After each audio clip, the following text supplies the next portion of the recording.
if you want to see that for real, load shedding is man-made, just remember when the World Rugby Cup was playing. The whole World Rugby Cup, we had electricity. How does electricity know there is World Rugby Cup? Only human beings know there is a game of the bosses who can't take away the electricity. So immediately after the Rugby World Cup, load shedding hits. Look at what they are doing now. They are trying by all means to keep the lights on until the 29th of May. So, I want to tell you that the electricity is going to go away on the 29th of May, 9 o'clock, when counting starts. Because they want us to count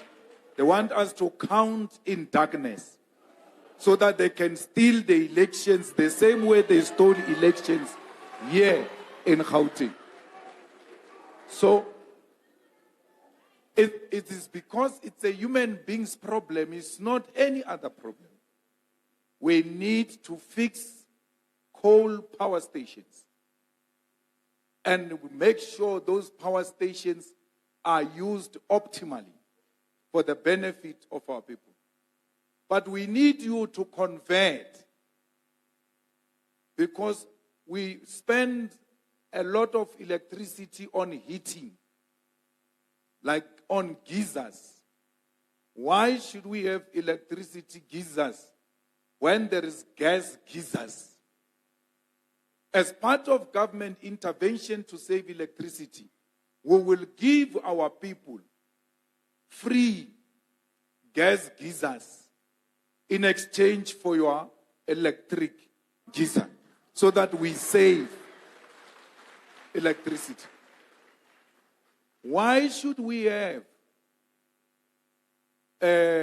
electric stoves in our homes when we can have gas stoves? Imagine you remove heating and you remove cooking from the grid. You save a lot of electricity as an immediate intervention. But you need to go to China, you need to go to Russia and ask them to come and help you to conclude Medupi and Kusile, which we have been building for so many years and we don't seem to be getting them right. When one unit is working in Medupi power station, it's a call for celebration. They even issue a statement that one unit is working now. It won't last 6 months, it collapses. In Medupi, you even have infrastructural problems with a power station that is not working optimally. And we just build it now. That's ANC government for you. Spend 8 billion on something that is not working, even now. Because we are defeated and we are confronted with a challenge, you go to your friends and say, guys, come help us. One of the biggest coal power stations is found in China. China has got latest technology to make sure that they don't pollute a lot. So you go and ask for help. You need more power stations. You go to China, you go to Russia, you go to India, you go to anywhere where there are progressive forces and not exploiters, and say to them, come and build a power station in South Africa, your own power station. We don't want money from you, nothing. But you will own it for 30 years. After 30 years, you hand it over to us. They called it build it and operate it. And transfer. So Build it. Imagine if we had allowed the Chinese or any other one with capacity to build a power station under BOT in 1994. That power station was going to be handed over to us this year, and we'll be owning it. Why should you have a problem of electricity in South Africa when there is so much solution, yet your exploiters are saying close down your coal, close down the coal, destroy coal power stations? After saying that, they place an order for coal. You don't use it, but bring it here, I'll use it. And then we allow such stupidity. They even give us money. They buy us to get into trouble. How do I destroy a coal power station of 1,000 megawatts if there is no alternative 1,000 megawatts? I want green energy. I will destroy these coal power stations. If you say I destroy this one of 1,000 megawatts, give me 1,000 megawatts of clean energy. I must destroy my power stations because I want wind energy. When do I know wind is coming? Because it can be so windy now. And before you know it, it's like there was never a wind here. But coal, I know it's here. We have done our research. This mine of coal is going to take us so many years. It allows proper planning. So, introduction of the clean green energy should not be the destruction of our own base. We need to have our base so that we build from the base. How do you say there is a place in South Africa where you can travel for 100 kilometers on a gravel road? These beautiful houses of Lanesia from you. We mean the state is the custodian of the land. Let me tell you this. The state is the custodian of water. This water you drink it is owned by the state. It gets provided to you by the state. But you never opened your tap one day and felt less ownership of that water. That's why you even call it my water. My water. But if we say, show us the paper of ownership of this water, you don't have it. So why do you say, no, if the state owns this thing, we're going to feel less? No, the land is ours. The property on top of the land, it's yours. We want to collect all of this land so that the unutilized land must be given to those who will use it. There are people who have 100 hectares.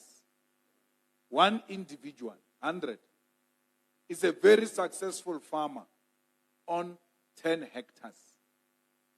It has been like that for many years. He has never expanded beyond 10 hectares, but he's got 100. So many of you have got ideas on how you can do farming, but the most expensive thing is the land. So we take the land. No one gets moved from where they are staying. No factory gets moved. Nothing. They are yours. Then we look at where the land is not being used. We'll come to you as an owner. Okay, what is the plan here? No, I'm fine here. What? Okay, let's take this one. Allocate it to others. Before you know it, there are 5 farmers. Each have got their own portion in a land that used to be owned by one. If many people flourish, we all flourish. But if it's one individual that gets to be celebrated for being rich in Lanesia and the rest of others are poor, there shouldn't be these informal settlements that we're talking about. We should have identified land and then allocate it to our people. in such a way that they settle like human beings and not sardines. There is no dignity. There's no dignity in how our people are settled. In Alexandra, if you go to Alexandra, you'll be shocked. The situation is so bad. And there is a piece of land just next to Alexandra, owned by Wits University. What are the plans with that land? When Dalimpofu was at Wits, they were owning that empty land. He left. His son, Mbuyiseni Ndlozi, went. Wits was still owning that land. Did nothing on it. He left. Now, Mbuyiseni's son, Ratana Malema, will go to Wits. The land is still owned by Wits. Nothing is being done on that land. Yet, next to it, people are staying like sardines. And don't talk about it because you are going to scare the investors. We must allow our people to stay in that situation, in squalor, because some investor is going to be offended. You know, had we given our people free education in 1994, it's going to produce something that has never been done in this country. Today, we take our children to multiracial schools and white schools. So one day, my son says to me, "Hey, Chief, I hear that you are going to drive away white people when you take over government." Me says, "Yeah, everybody is speaking about that."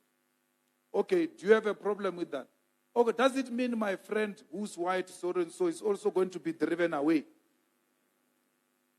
He has now come to know white people. He interacts with them. He realizes these are human beings. There's nothing wrong. He takes it upon himself to defend them. Because he's got a working relationship with them. That's what we need to do. We need to have a working relationship in order to defend each other. And mentorship, I don't mean donations. Mentorship, I don't mean food parcels. You know mentorship better than me. Because we shouldn't live here and say, no, we can't adopt any family because we're already giving them food. That is just for that time. You give them a skill, it's forever. You will not have to give them food parcels.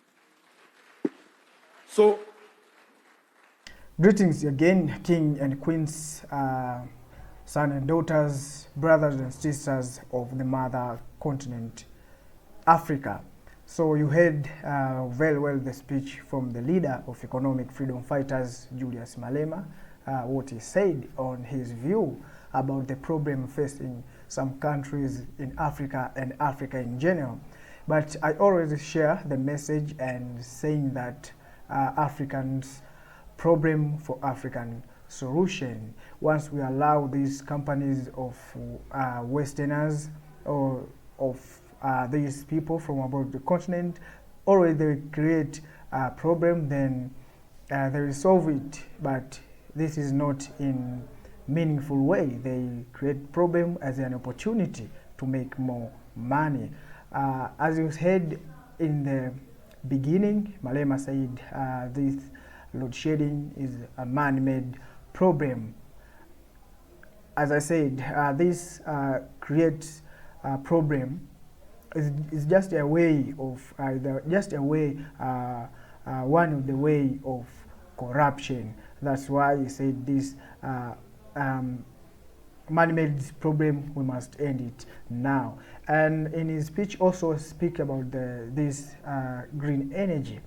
Those who are saying that Africans now we must shift to green energy are the one who are still exploiting the resources. Here he meant coal. That's why I say you must close your coal mining or these coal industries. They are one who still have high speed of extracting these coal minerals. I see now in many countries in Africa, they exploit this what we call it as a coal. So, brothers and sisters, some of the problem we African we have is to still waiting for someone to solve our problem. This will make us under development till the day that we wake up. Someday I listened to the speech from President of Rwanda, Paul Kagame, say that if you don't want to go to the development, I will go myself. Because once you wait someone to wake up, the way you still late to the place where you want to reach. So, brothers and sisters, sons and daughters, king and queens, the time for we younger generation to wake up is now. And I always say that I appreciate the work done by these brothers in West Africa there. This is what now we need to see as Africans, to see our brothers, to see our fellow Africans waking and know the interest of Africa. And this help to select, this help sometimes those who are we are selecting, they understand the system. One day Joshua Maponga said you can change the leaders more than you want, but they found the same system that outgoing president was working in. You can't achieve what you need. So here what we need is to change the system. This is the colonial system, to be in a system that benefits firstly Africa in maximum, to the maximum. Then we'll think about others, because the one who must enjoy the resources of Africa is Africans, not otherwise, not other peoples from abroad the continent. So this is the same thing that Julius Malema said on this video. So, brothers and sisters, as I said before, now South Africa also, but I'm not saying this for the campaigning anyone. I can say South Africa also has the opportunity to select the youngest leader who knows the system of these former colonies, because if we can't change the system, we will still be exploited till the day that unknown. So the time, as I said before, to wake up is now. Let us select the leaders who knows very well the system and may change it. Apart from that, we can change drivers more than we want, but the problem is in car. So let us fix the car first, then we can select the leader who, the driver who can drive us well to our destiny that we want. Africans, I know that we have many things, we have many agendas to achieve, but all these we can't achieve because we are not united. Also, we are allowed to create the problem as an opportunity to the Westerners to exploit us.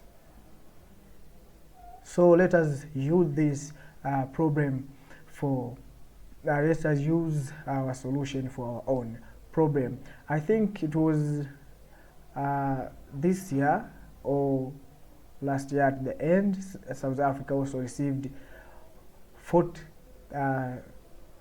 something generators from China to fix or to help this needs of electricity in South Africa. So you see, this is their business. People, they create a problem, then they will solve it, but they is not solving it as they want you, but this they use it as an opportunity to make more money. So, brothers and sisters, I hope you heard well the speech from Malema. Also, me, I want to hear what your view on this in the comment section, because the aim of we Africa to Africa is to unite the continent, to take the Africa to the Africa we want, to take this current Africa to the Africa we want, and we can achieve all these things by uniting this continent to be one, where we can share same passport. This will be the United States of Africa passport, one president, one judiciary, one army, one single currency as Africa. And I'm really happy to see that Zimbabwe is the first African country to use currency backed by gold. So you can see how Africa, we have many opportunities that we can compete with these Westerners. But we can't if we are not united. We can now achieve this Africa single currency, where our currency will be backed by our mineral resources. So we'll compete with dollars because we know our minerals have the high value competing with those what we see in the world, because what you see in the world is from Africa. That's why we say worlds need Africa to survive, and Africa never needs the world to survive. We feed the world, Africa. So let us value our things. By solving all challenges, then we can achieve the agenda what we want. And if you heard well in his speech, he said that if South Africa allowed these Western companies in 1994 to build industries or to build this oil pipeline, and then after 30 years, you must nationalize it. So now South Africa will have so many these economic means of production. So just give an example. So brothers and sisters, this is all what we need to hear as a current generation, because we have the role to take Africa to the Africans. Our founding fathers did their job to take the Africa to we. Now let us unite this continent, because no one will come and allow us to unite instead of ourselves, because we know our unity is a threat to them. So the time is now for Africa and Africans the time is now for Africans to have the same dream, the same vision for the Africa we want. All these things will go in and pass, but let us create the better future of our next 3 to 4 generation from now, and we will have the way, they will carry the way that will help them to create what they need in easy way. So hope you heard well. Please let me end it here, but also I need your view on this issue in the comment section. Thanks for watching.